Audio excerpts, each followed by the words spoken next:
Hi everyone, Paulina here for Nothing in Physio. We're going to be working on some pronation and supination strength today, so really important following a biceps injury or maybe lateral epicondylitis or tennis elbow or medial epicondylitis, so golfer's elbow. So any kind of conditions around the elbow region or anything affecting our grip strength, we want to be including this pronation and supination into our rehab program. So we're going to start nice and easy today.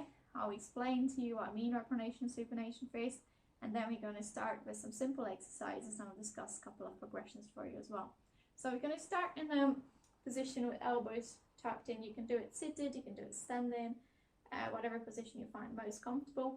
And our supination is when we open the palms up towards the ceiling like that, and pronation is when we close the palms down towards the floor like that. So supination, pronation of the forearm is what we're working on here today. So nice and easy exercise for starting a rehab journey. When you can go for the full range of movement, is adding some extra weight through it. So all I'm going to do is just hold the can in my hand, and I'm just going to work through this pronation and supination. My elbow tucked in to my body like that. I'm going to go nice and slow and control this movement. And depending on what you want to achieve, the repetitions and sets may be different depending on what you can tolerate in terms of the pain threshold, but 3 sets of 8 would be a good start if you want to just build a generic strength around your area.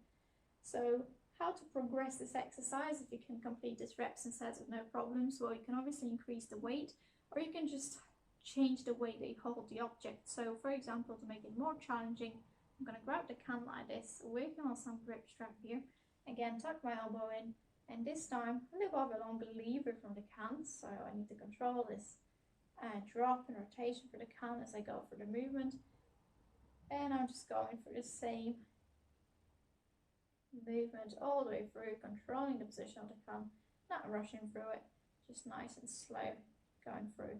And this time I'm going to feel like I'm working much harder because we changed the position that we hold the can, so a little bit more load through because the lever is increased, and also change the grip to make it a little bit more challenging. A nice progression or transition from there is maybe moving on to an object like, for example, a hammer, maybe a bat, like a whatever else you can have at home, maybe like a broom or a stick or anything like that. That you can hold, and it's much longer. So for example, the longer the lever, you're going to find that controlling this movement of this drop is much more challenging. And the more heavy the lever in the end that's away from you, even more challenging the exercise. So just make sure that you weigh these options are before you start doing something very, very heavy. So how to kind of find a middle point for this exercise. So if you're starting to work with something like hammer straight from moving from little objects like cans, it's best if you start with just maybe holding in the middle. And the same if you move on to a stick, bat, whatever else you've got. And then you just do the same pronation to supination movement. So it's a little bit more difficult, but it's doable, and it's probably not too much of a transition between holding the can like this and holding this hammer in the middle for here. But if I move my hand down to the bottom of the hammer and holding that position, that my lever is increasing, and now it's much more difficult, and I need to put much more focus and strength through it to control this hammer going up and down. So I need to drive it up from here, and gets a little bit of momentum from the gravity going down, and I need to control it. So really hard exercise, and again making it more difficult, different length objects, different weights of the object. Anything like this would help. You can also increase the repetitions, you can try and slow this movement down even more, so spend more time under tension, especially as the hammer drops down to either way. And all of these things will make this exercise a little bit more challenging, a little bit more tough to complete.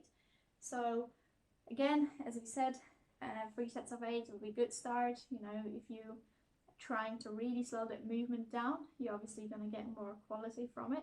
So don't try and just go on with the reps as quick as you can.